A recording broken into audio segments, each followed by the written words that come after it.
outstanding communicator, an outstanding negotiator. 0 being bloody hopeless, okay? Rate yourself very quickly on each of those 4 key skills, starting with communication. 0 to 10, be honest with yourself right now. Where are you on a scale of 0 to 10? Hopeless, 10, outstanding, somewhere in between. Just be honest with yourself. And do that for each of those 4 key skills. 0 to 10.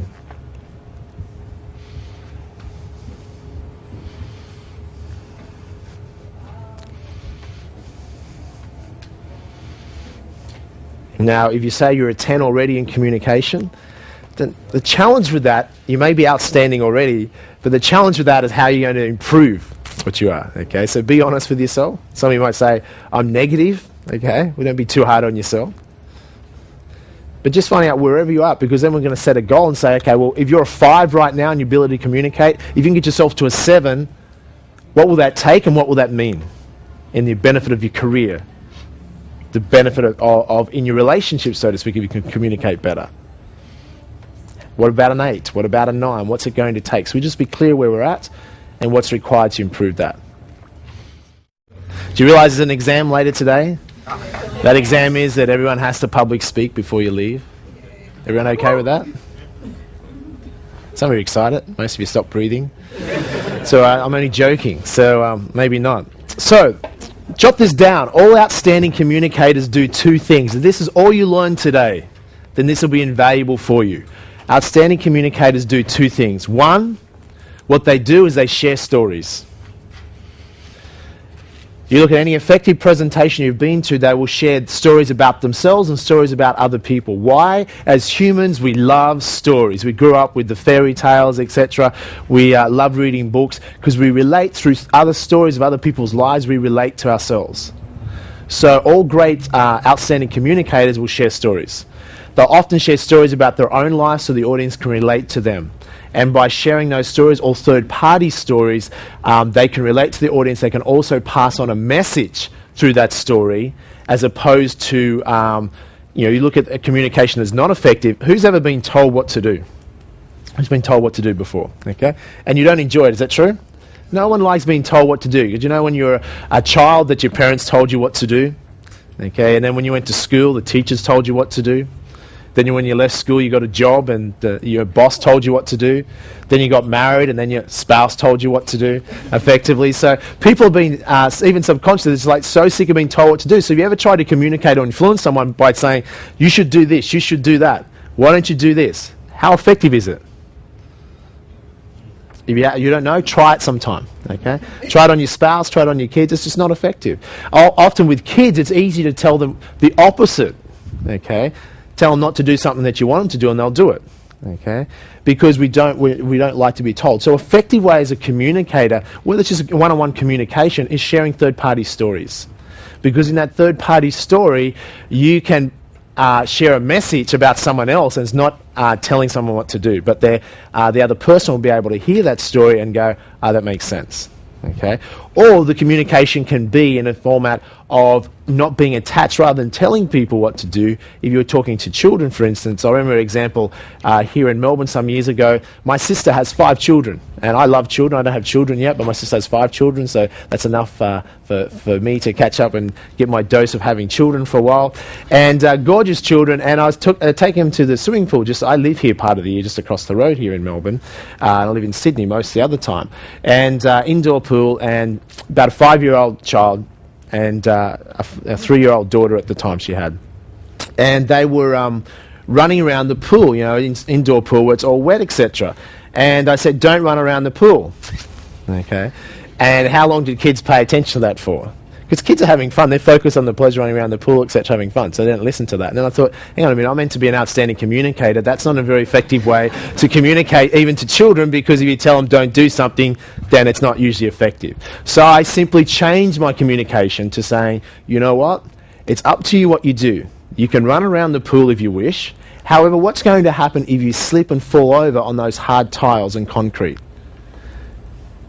It's up to you. You can run around all you like, but if you fall over and hurt yourself, how much immense pain will you feel? Of course, it's up to you. But you see what I'm doing? By changing the communication to be unattached to the outcome, When you're unattached to the outcome, it's far more effective. And as a result, they thought about that for a moment, and they decided themselves to stop running around the pool. Is it making sense? Did they now own that decision? They owned that decision.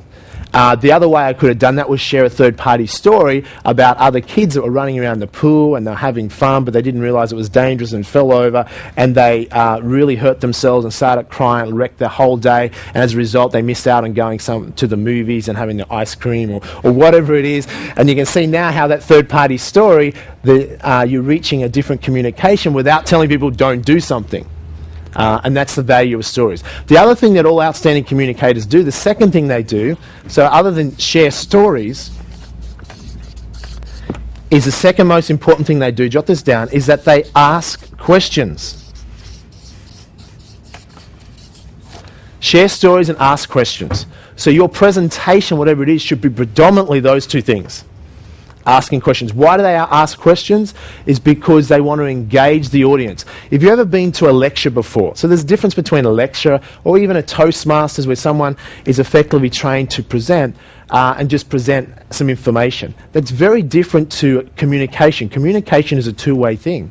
So communicators ask questions of the audience because it engages people to think. And your role as a communicator is to engage people. Your role is to challenge people to think. So it creates an impact. Otherwise, it's just information. We've all been to, have you been to a university lecture or something like that, so where people just stand there and read printed notes? How exciting is that as an audience? How long do you last? Because you start tuning out. So really, it's really a waste of time.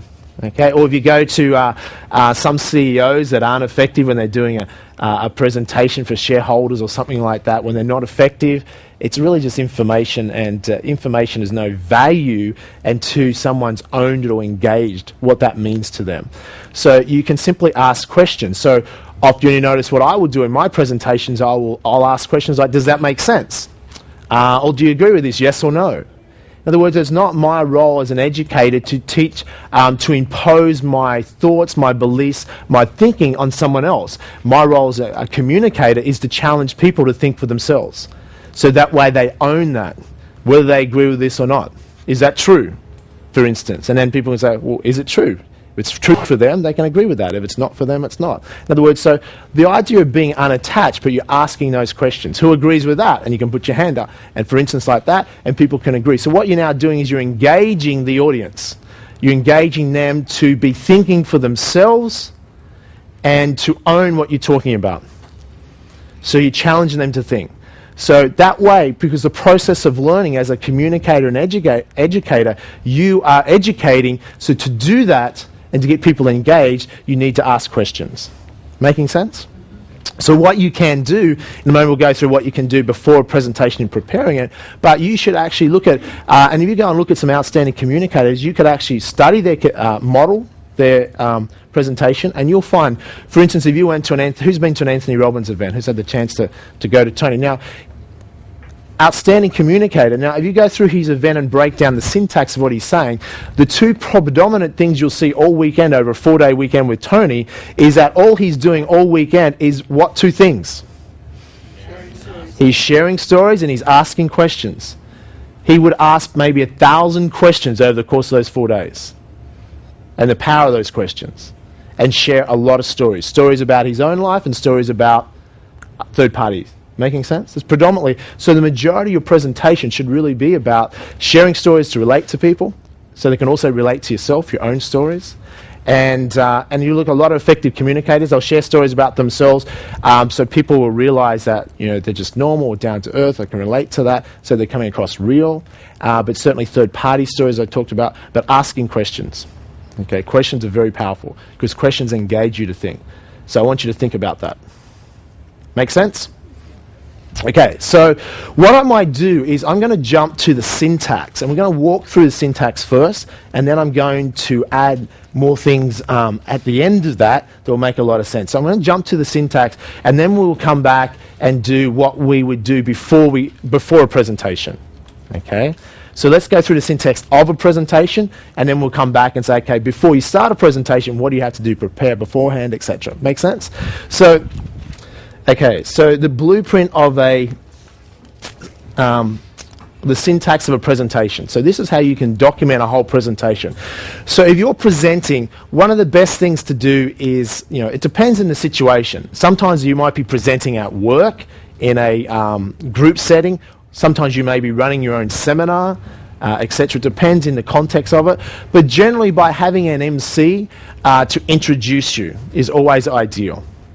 Because an MC can give you third-party credibility. They can tell the audience a little bit about you, who you are, so the audience will then know who you are. Because now it's different if you're speaking to an audience that already knows you. That's what we call, jot this down, a warm audience. So a warm audience is an audience that already has some prior relationship to you. They know who you are, so you don't need so much the edification process or the introduction because they know who you are. But for many of you doing presentations, you'll be doing it to a cold audience. A cold audience is they don't know who you are, and someone may not particularly care who you are. Okay. So the first process of the presentation is an MC is someone. An MC is someone that's going to introduce you.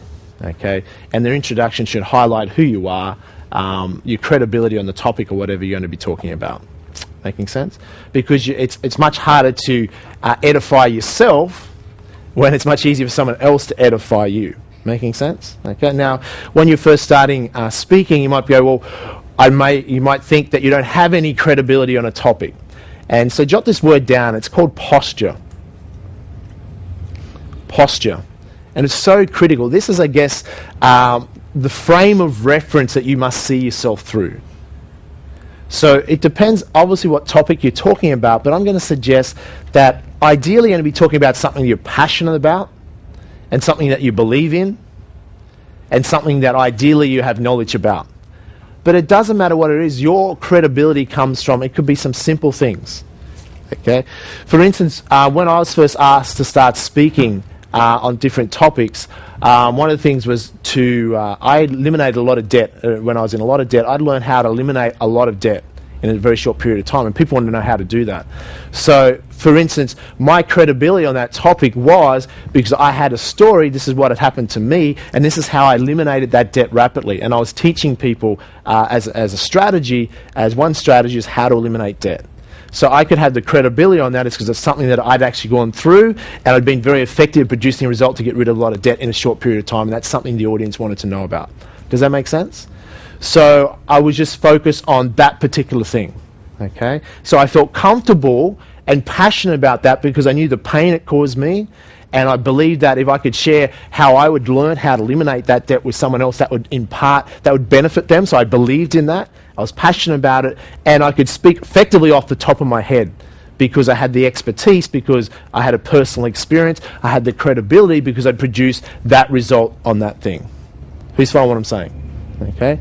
So you don't have to be a guru, you just have to be, if you're talking about how to raise a healthy pet, okay, your credibility might be you have a healthy pet, and you have a certain expertise in how you went about having that healthy pet, okay? And you have a great, cozy relationship with your pet and how other people can have that too, and you're passionate about that, and you believe in that, and you know the audience that's there wants to know about that, for instance, then you can see there, then you can have an effective presentation on how to have a healthy pet. Making sense? So it's really irrelevant to the topic. Now, if you're talking about something that the audience has no interest in, then you can see how you start to have some challenges. So you must be matched to the audience. Okay. Now, generally, your audience, you'll be matched to an audience, because why would you be invited to speak, or why would you be speaking about something that has no relationship to the audience? But in saying that, sometimes the audience may have a benefit for what you have to hear, but they don't yet recognize that. And we'll talk about that in just a moment, how you go about framing the audience so they actually know what you're going to talk about up front. Make sense? So ideally, in a presentation, you'll have someone that will edify you. So it might even be in a company situation where you might be introduced as a senior sales manager, and he's here to share with you how to increase your sales because he's run one of the most successful sales teams in this part of the company, as an example. That's an edification. Therefore, the audience knows why you're there, etc., and you have some credibility. Because otherwise, if it's a cold audience, people might be sitting there with their arms folded, for instance, and like, well, Why should I listen to him, or why should I listen to her? People are thinking, remember, people thinking, jot this down, what's in it for me? You're flicking through the TV channels, you're looking for something, what channel are you going to watch? Well, what's in it for me? Why should I watch Sex and the City? Okay, what's in it for me? Okay, nothing. So I turn the channel and go to the news station, okay? So that's why on the TV channels, they will have headlines. Those short grabs, 6 o'clock news, Channel 9, breaking news, blah, blah, blah. It's a headline. What they're trying to get you is to tell you right up front why you should tune in and listen, why you should tune in and watch. Does that make sense? So which is the next step, is what we're going to look at in just a moment. So when you start your presentation, you will be doing an intro. Okay? So an introduction, when you first stand up and start talking to the audience, you'll quickly introduce yourself. Generally, that'll be obviously saying what your name is, who you represent, depending on the syntax of the presentation. Then the third step, and we'll come back into some depth over these in a moment. So basically, we're going through step-by-step process of delivering a presentation to an audience. The third step is what I like to do, and I think is important, is especially, it doesn't matter what audience you're talking to, is often acknowledge and respect what you respect or can acknowledge about the audience. For instance, if you're a senior sales manager and you're being asked to share your strategies of how your office or your team in, let's say you're in another state, has been working really well, and share that knowledge with this state, say in Victoria as an example, then you could obviously introduce yourself and just say, I'm such and such, I'm senior sales manager in Queensland, and I've been asked to come and share with you some ideas that may be of benefit to you. I just want to firstly say, look, I really just want to acknowledge each and every one of you. I know how challenging it can be out there in the current global credit crisis and the tough economic times, and I just want to take my hat off to you for your dedication and commitment, for putting in the time and effort to look at how you can improve results. I also respect that some of you in the room might already be outstanding salespeople, and perhaps even outperforming some of my team or even some of my results. I respect you for that. I also understand some of you in the room may be just starting out and looking for a lot of ideas. So I'm just here not just to share things that have been benefit to myself and my team that I believe can be of benefit to you, and that's where I'm coming from. So if you see the concept there, so you're coming from, you're developing a rapport with the audience, you're respecting them for who they are, because especially imagine in a group like that as an example, there's someone in the back of the room who's a top-notch, Top Gun salesperson, they're going to be there like, why should I listen to this person? But if you respect them and acknowledge them and acknowledge everyone in the room for the different areas, then you're almost asking for permission to share with you. And you're also coming from a position saying, look, I've got some things that may be of benefit to you. They certainly helped myself. They certainly helped other people. If you'd like to, for instance, what I would do, who here would like to be able to increase their sales by 25% by working 50% less? You ask that question. See how I've asked the question. Does that now engage people? Because they're going, would I like to increase my sales by 25% by working 50% less? Yes? So that's the next step we're going to go into. So you acknowledge, you respect the audience. The next step, what we're doing is pre-frames. And the best way to pre-frame is to ask a question. What I just did then, if I was in a senior sales manager role, is I asked the question,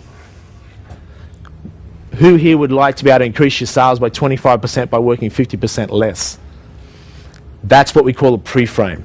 It's a news headline. It's a headline telling people why you should watch the 6 o'clock news. Today Tonight do this all the time, don't they? And current affairs. Tune in for Today Tonight and you're going to learn 6 easy ways to slash your credit card bill. Don't miss it. So they're telling you right up front, they're pre-framing you right up front why you should listen. Make sense? Out of any presentation, this is certainly one of the most important parts of a presentation. If you forget other things, just don't forget this. If you do not pre-frame your audience, they will be sitting there for your presentation in the back of their minds thinking, why should I listen? What's in it for me? Making sense? I know some of you are busy writing. So A pre-frame, jot this down, a pre-frame is a headline. And you should pre-frame everything that you do. You're talking to your children, you want to pre-frame a benefit, why they should listen to you. You want your spouse to marry you, you should pre-frame them what's in it for them. If you want people to listen to you, you should basically what you tell them is the headline right up front, what's in it for them. Now the best way to pre-frame, as I prefer, is to ask questions, because you engage straight away. So whatever topic it is, so if I have to speak, now the difficult thing, if I'm speaking on a topic that I know, I'm passionate about, the easiest things to talk about. And I'll go through that as far as notes and PowerPoints and things like that in a moment. But if it's something you're passionate about, you will find that you can talk a lot longer. A lot of people are, what if I run out of things to say? Okay, now the women in the room don't have to worry about that, okay? Women speak on average about 13,000 words a day to men about 4,000 words a day. So women are natural public speakers. So they generally will not run out of things to say. But if you're speaking on a topic that you're passionate about, it will just flow. So the audience will appreciate that when you're in the zone. I'm very fortunate, I'm a very creative person, so I get on a topic, I can just speak. I can speak for 4 days non-stop, okay?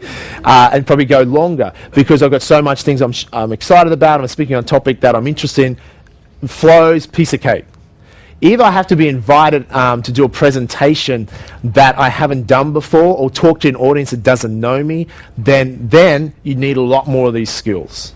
And many of you will go into terrains like that in the beginning, where you're dealing with a cold audience, you're a little bit uncertain about your credibility, or you're not really as confident, and that it can be far more challenging. So that's where these skills and this blueprint and syntax are so critical. By applying those things and remembering these things, then it puts you in a much stronger position to be effective. And it can take away a lot of that fear as we go through this. And then you can relax and really enjoy it. Okay? So pre-frames, what I will do before any presentation, if I'm creating a brand new presentation, I will create the pre-frames, the main things I'll spend time on. What's 3 or 4 pre-frames that will be of benefit of why you should listen. Okay, if I said to you, who here would like to learn a skill today that can help you make a 6-figure or 7-figure income? 6 figures being 100,000 plus, or 7-figure being $1 million plus income. Who here would be interested in learning a skill that could help you do that today? Does it make sense? Is that a good pre-frame? Has it told you clearly why you should listen? And you're like, yeah, I want to learn that skill. Okay, so that who here would